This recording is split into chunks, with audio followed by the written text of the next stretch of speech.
नमस्कार दोस्तों। आज की हमारी कहानी है सच्ची शिक्षा। प्रवीण नाम का एक छोटा लड़का था। उसे तरह तरह की युद्ध कलाएं सीखने का बहुत शौक था। उसने एक योद्धा का नाम बहुत सुना था। लोग कहते थे कि उनका जैसा तलवार चलाने वाला आज तक नहीं हुआ।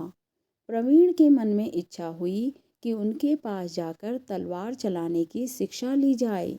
वह उस शहर की ओर चल पड़ा जहाँ वे रहते थे। प्रवीण ने योद्धा के पास आकर विनती की कि वे उसे अपना शिष्य बना लें। योद्धा ने उसकी प्रार्थना स्वीकार कर ली। उन्होंने प्रवीण से कहा कि तलवारबाजी सीखने के कुछ नियम हैं। उसे उन नियमों का पालन करना होगा। प्रवीण ने स्वीकार कर लिया। अगले दिन से योद्धा ने उसे समझा दिया कि उसे घर के क्या क्या काम करने होंगे। प्रवीण सुबह से शाम तक सफाई, कपड़े धोना, बर्तन साफ करना यही सब करता रहता था। ऐसा करते हुए काफ़ी दिन बीत गए, लेकिन योद्धा ने तलवारबाजी सिखाने का नाम तक नहीं लिया। धीरे धीरे प्रवीण का मन उखड़ने लगा। हर दिन वह इंतज़ार करता कि शायद आज को शुरुआत होगी, लेकिन जब ऐसा नहीं हुआ तो वह योद्धा के पास गया और बोला, श्रीमान जी, मेरी शिक्षा कब आरंभ होगी? उसके गुरुजी ने कुछ नहीं कहा और चले गए। प्रवीण को बहुत अजीब लगा। अगले दिन जब वह कपड़े धो रहा था तो किसी ने आकर जोर से उसकी पीठ पर एक लकड़ी से वार किया। उसने मुड़कर देखा तो उसके गुरुजी लकड़ी की एक तलवार लेकर जल्दी से दूसरी ओर जा रहे थे। उसे बड़ा आश्चर्य हुआ कि उन्होंने ऐसा क्यों किया।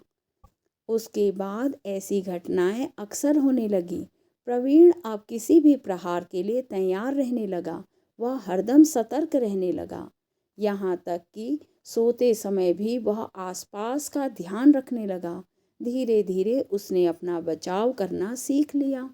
एक दिन गुरुजी तन्मयता से कुछ लिखने में व्यस्त थे। प्रवीण के मन में एक अजीब ख्याल आया। वह गुरु पर वार करने के लिए उनकी ओर दबे पांव आया। वह देखना चाहता था कि वे किस प्रकार से अपना बचाव करते हैं। उसने तलवार उठाई और जोर का एक प्रहार किया, लेकिन उसके गुरु हर पल इस तरह के प्रहार से बचने के लिए तैयार थे। उनके पास एक ढाल रखी थी। उन्होंने तुरंत वह ढाल उठाई और अपने आप को प्रहार से बचा लिया। प्रवीण आश्चर्य से देखता रह गया। उसने अपने बचाव की एक नई विधि सीख ली थी। उसने गुरु से कहा, श्रीमान, मैं समझ गया हूँ कि मेरी शिक्षा आरंभ हो चुकी है।